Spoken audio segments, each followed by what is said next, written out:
गुरु ब्रह्मा गुरु विष्णु गुरुदेवो महेश्वर गुरु साक्षात् परब्रह्म तस्मै श्री गुरवे नमः।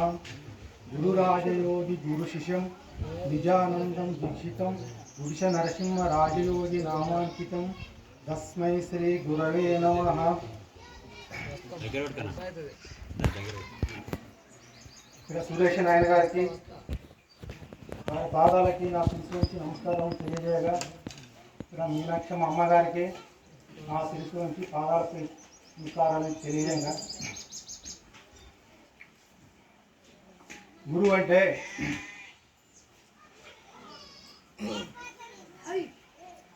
తల్లి తండ్రి గురు దైవం.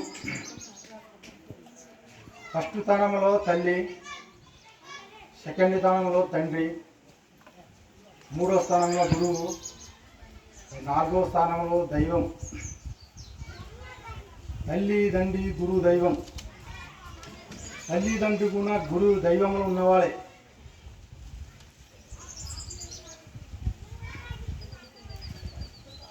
గురువు అంటే ఒక సముద్రములు కానీ, ఒక ఆకాశం కానీ, ఒక భూమి కానీ, అన్నీ ఇవి గురువుని తినిటివే. గురువు మించిన దైవం లేదు, గురువు మించిన బలము లేదు. గురువు అంటే మూడు లోకాలకి అతీతమైన గురు స్వరూపం. ఇటువంటి అచల ప్రబోధ పొందినందుకు, నా జన్మ రహితమైనందుకు, ఈ బోధ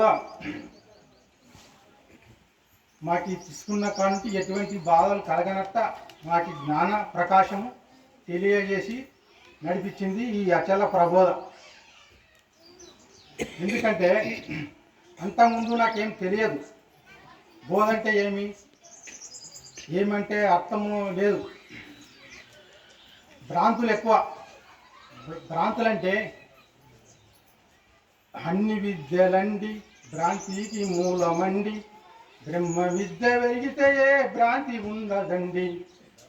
అన్ని విద్యలండి భ్రాంతికి మూలమండి, బ్రహ్మ విద్య పెరిగితే భ్రాంతి ఉండదండి. అన్ని భ్రాంతులు తీసినోడు సద్గురుమూర్తి.